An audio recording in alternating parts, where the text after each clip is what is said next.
Hi, I'm Sandy Sims with SDS Digital, introducing a little 3HP module I came up with the other day. Some modules take 3 months of intense work to design, while others, like this one, take only 3 days. The whole project started the other day when I tried patching our newest module, the Melisma, with a BeatStep Pro. Right away I noticed the CV coming from the BSP is far from stable and when it sends the corresponding gate. So I checked it out on the scope. Yep, there's a 4 millisecond slew to the CV over only 1 octave. That's okay for analog stuff. The Melisma module has a setting to compensate, but why should I have to do that with the Melisma, the Reflex Live Loop, and even the SDS VCOs, only to forget and then have a permanent latency afterwards?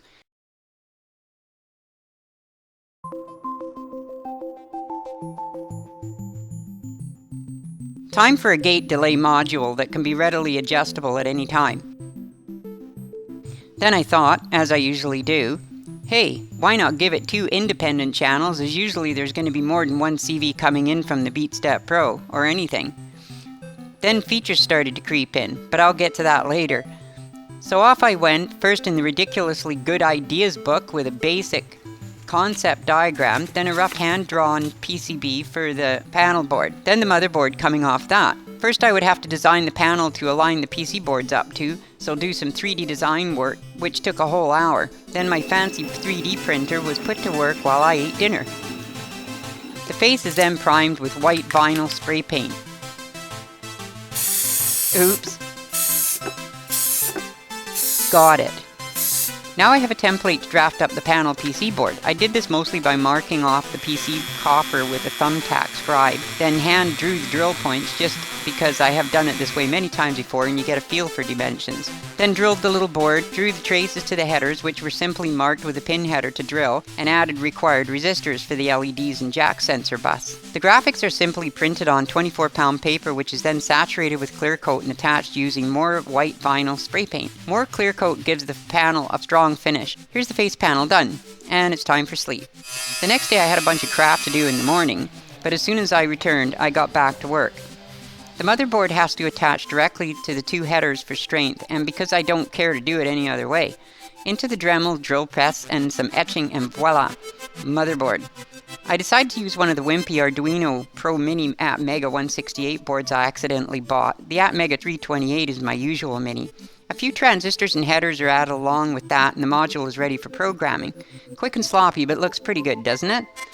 There were no issues with the circuit, which may be a first, but I did add on some parts for one of the mode features. The rest of the afternoon and evening was used programming the module, adding and testing features, and coming up with more features. End of day 2. The next day, the remaining features, or modes, were then programmed and tested for several hours, and playing around with it ensued. This module is done. So without further ado, here's the much anticipated feature set of the gate crash module.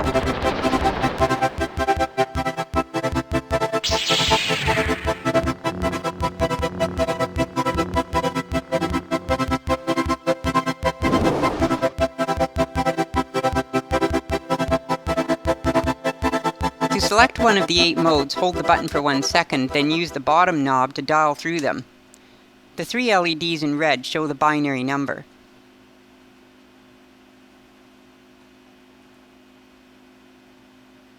Back to 0. Button pressed to select. Mode 0. Dual gate delay. There are 2 inputs and 2 outputs. These 4 jacks are purely digital. Here's the scoop. The notoriously lagging CV from the BeatStep Pro is to be patched into a SDS VCO with the MIDI expansion, so here's the gate from the BSP with the gate crash module inserted, but with no delay.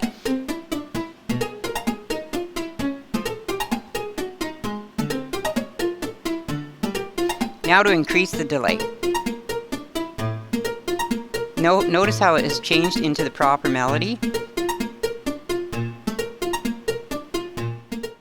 Here's the same situation with a Reflex Live Loop playing a set of slices, not the right slices. All over the place.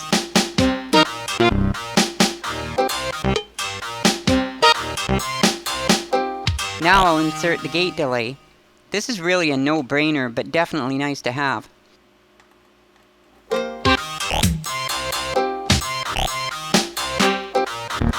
And now the right slices.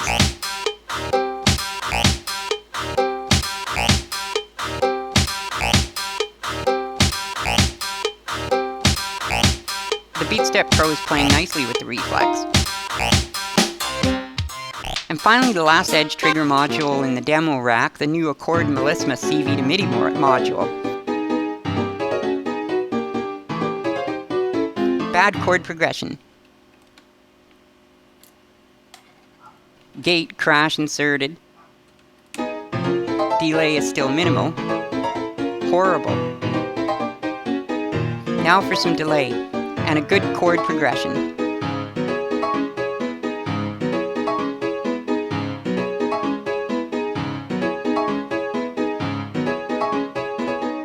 The pads even work.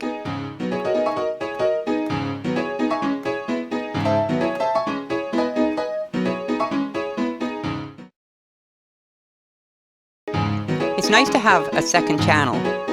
Here at SDS Digital, we double up on everything.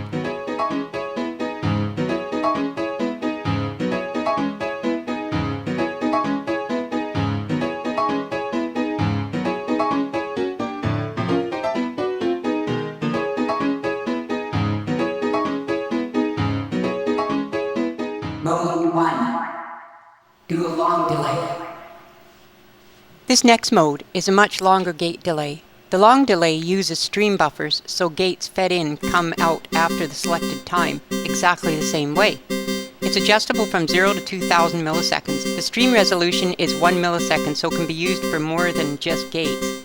But let's give it a try with the Mod M sequencer, because it has variable gate length. This gate is malted to both channels, to 2 VCOs. So here's no delay to start with. If the VCOs are similar, a fake echo effect can be achieved like this.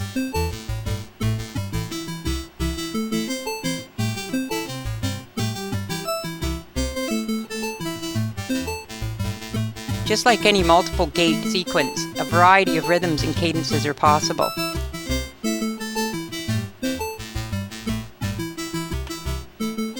Adjusting the gate length is heard sometime later, of course.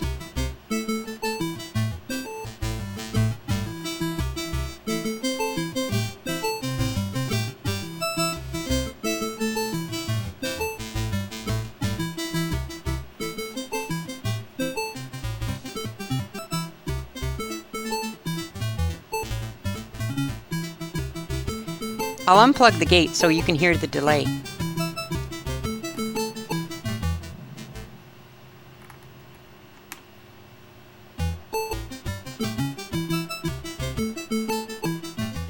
Here's an experiment using the clock to quantize delay times. This is still experimental though, but should be in the final software.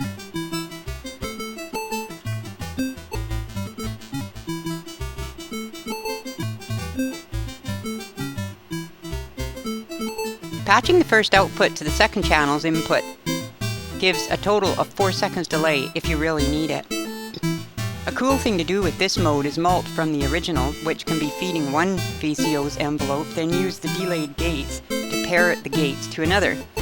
Here's 2 VCOs doing just that.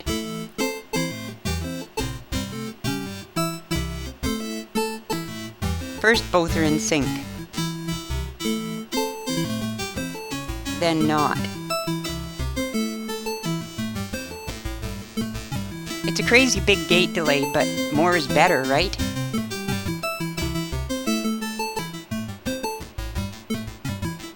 To end mode 1, there's this, a nice little square wave bass audio sequences being delayed to the right channel. Slow step so you can hear delay. Even though it's just digital, it works.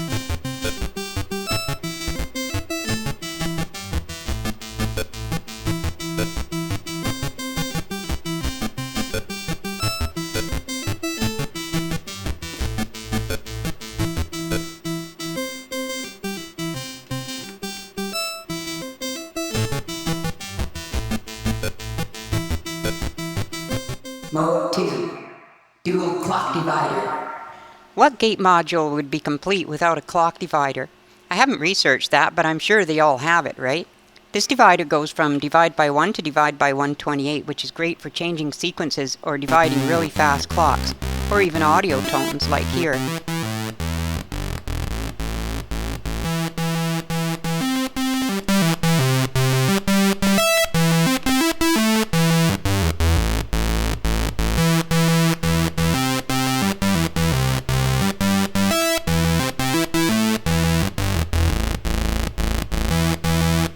original audio was malted off again. There could be 3 octaves. It makes a cheap synth anyway.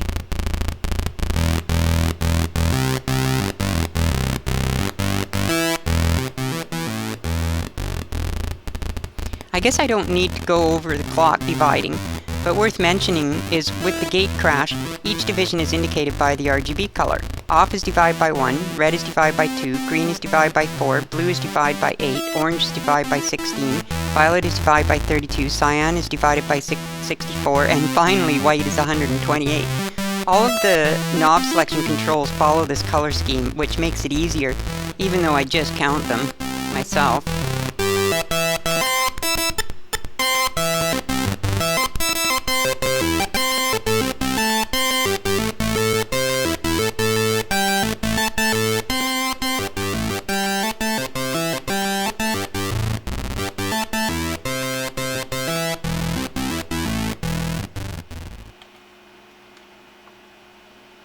A dual clock divider is perfect for modules that use step sequencing to go through progressions of chords or notes.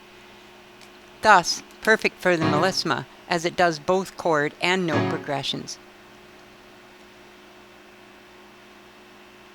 The root note changes very slowly, but usually the two change together or the chord changes more often.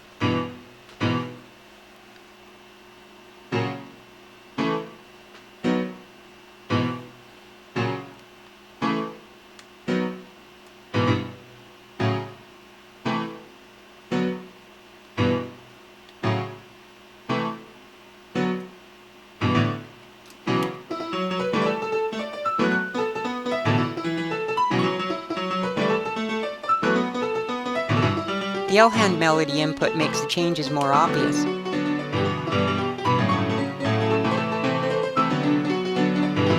Adding gates plays the chords at a separate gate speed, which sounds more realistic to my ears.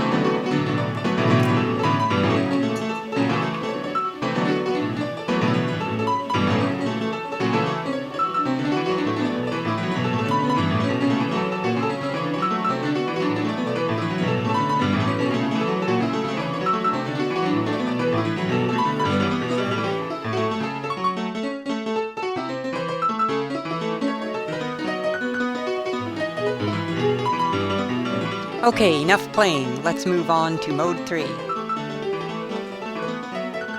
Mode 3.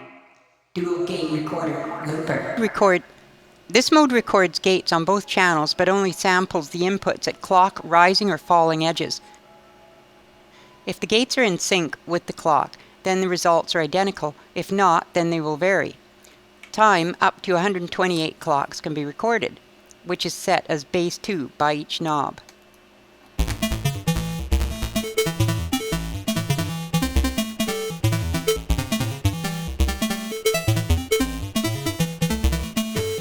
Here this knob is set to record all 128 clock cycles. To begin recording, press the button. Once the time has passed, the record will switch to play.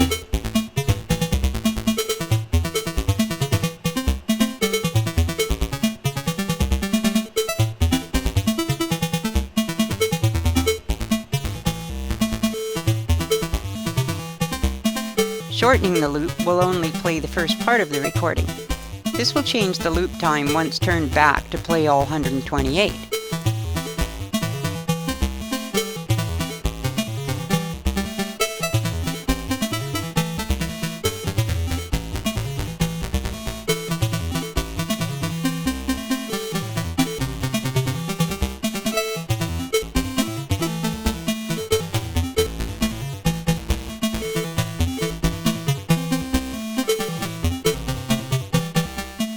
For tighter non-synced gates, like the ones here produced by a RITEM module, a faster clock can be used. That means, of course, the record time will be reduced. But it is a fun mode. Mode 4. Logic. Logic mode is one of the more interesting features of the gate crash module. Because there are two inputs, adding logic mode seemed entirely logical. There is, of course, as with most of the modules I design, a twist to this mode which I'll describe in a moment. The first output is the two inputs ANDed. The second output is the two inputs ORed. When a jack is left alone, it is considered a high input to the AND output and a low input to the OR output, making it transparent.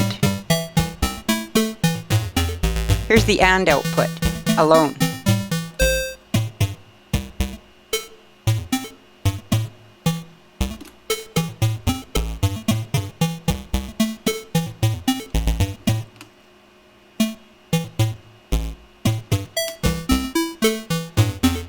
Because there's also the clock jack input, when used, the first output becomes a three-way logical AND.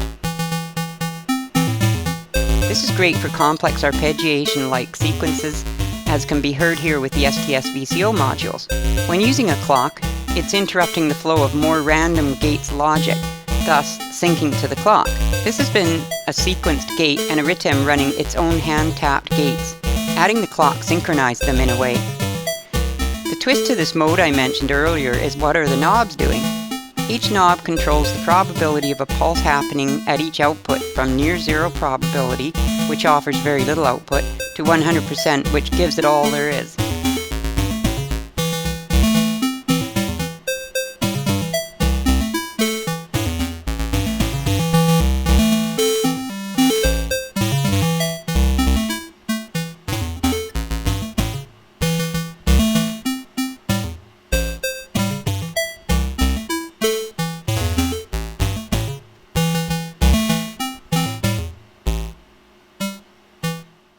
Mode 5. Dual variable gate length. Mode 5 can take any gate or trigger and convert it into a gate of set duration. It uses only the edge, so it can be any type of signal really. Here it is gating the two SDS VCOs. The length of the gates can go from about 1 millisecond to 2 seconds on an exponential scale.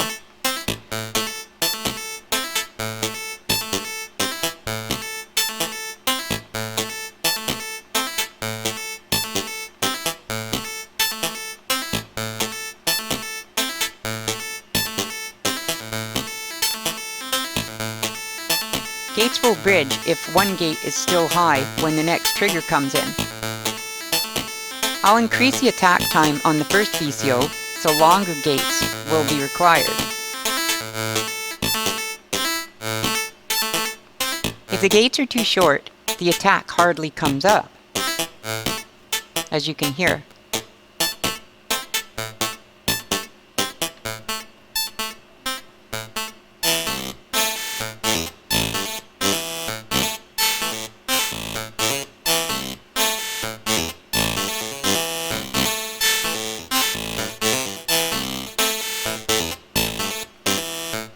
Here's bridging the gates.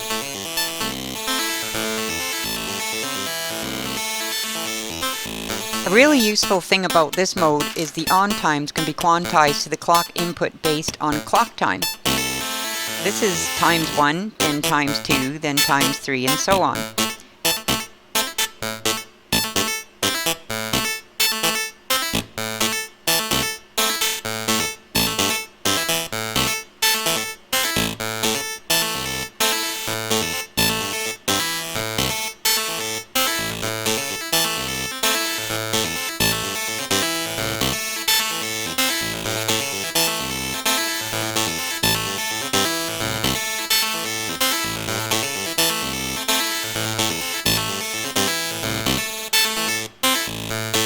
If the clock rate is changed, so do the gates on times.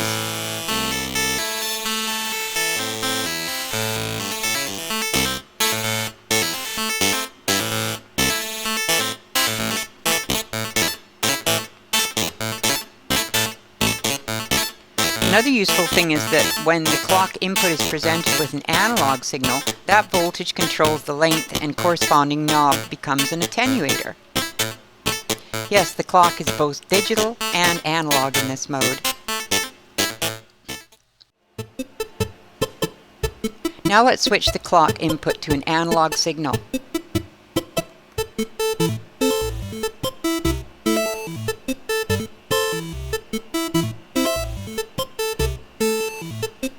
The CV sequence is obviously varying the gate's lengths on both channels. The knobs, when an analog signal is sensed, become attenuators for that CV, to each channel offering variance between the two. Now here's with an LFO input.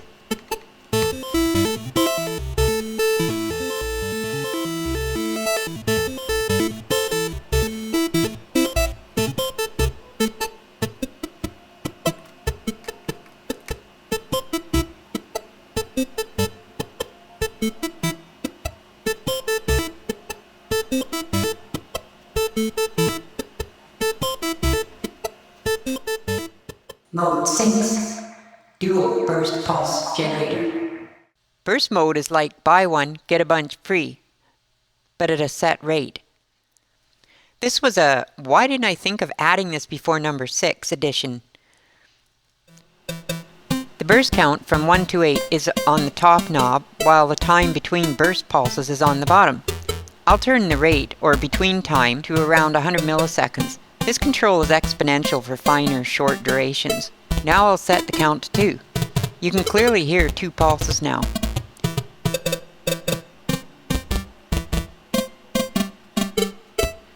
Now up until RGB is green, which is 3 pulses. The burst pulse lengths default to 4 milliseconds when nothing is patched into input number 2, but will follow any length pulse it receives on that input when patched. Now there are 5 pulses, but the input is so fast most of them can't play. The clock input uses an analog CV to control the burst rate, and the bottom knob becomes an attenuator for that. Here's an LFO signal.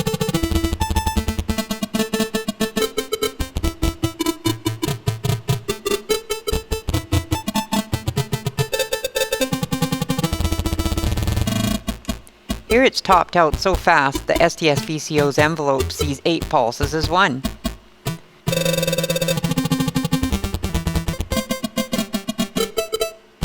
Now for a CV sequence.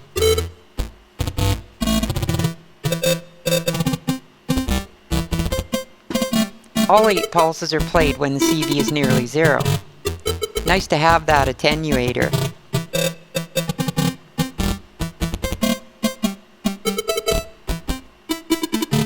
Now here's burst mode with the Melisma CV to MIDI chord module. Arpeggiate mode is active, so it's only playing notes when the burst sends pulses. The LFO on the rate control is causing simultaneous play as with the VCO, so I'll remove it. The gate crash is only getting a trigger once the RITM to the left sends a loop reset pulse. This is so bursts can be easily heard. Because Melisma's ARP mode is being held on, there's no resetting going on, so the ARPs just continue through the chord notes. Now for a proper gate sequence in burst mode.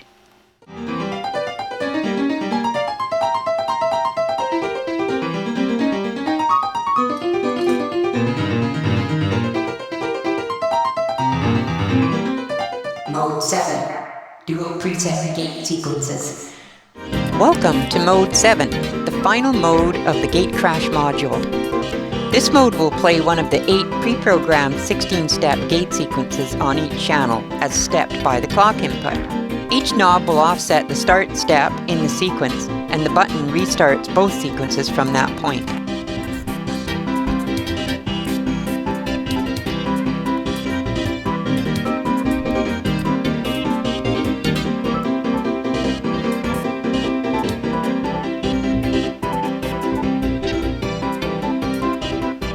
Each input selects the next sequence so things can be constantly changing. Listen to how invoking a reset pulse on the RITM switches through the sequences.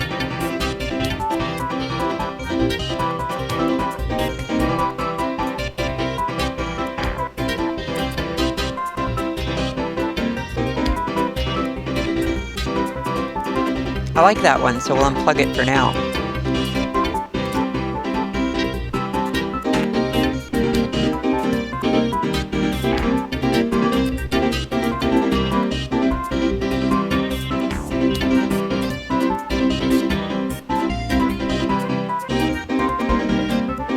Channel 2 is triggering slices on the Reflex Live loop that are being selected by the BeatStep Pro mixed with a running CV sequence.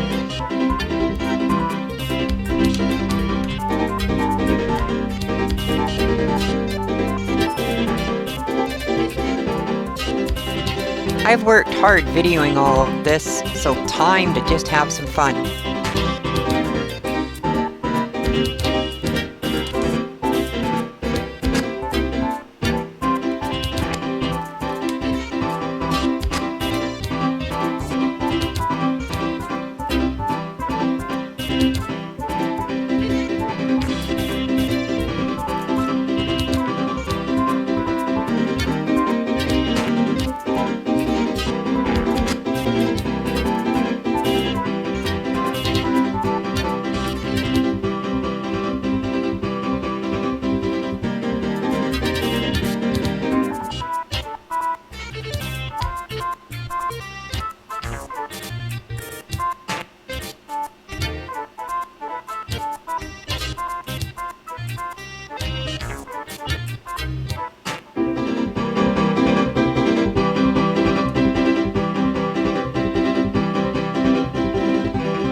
I hope you have enjoyed this demo of the crazy little gate crash module.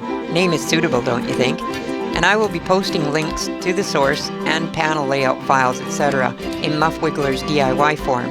Heck, maybe I'll even post it up on Modular Grid. At this time there's no plans to produce this module as it was just for fun, but then hey, you never know. I'm Sandy Sims. Let's keep on patching.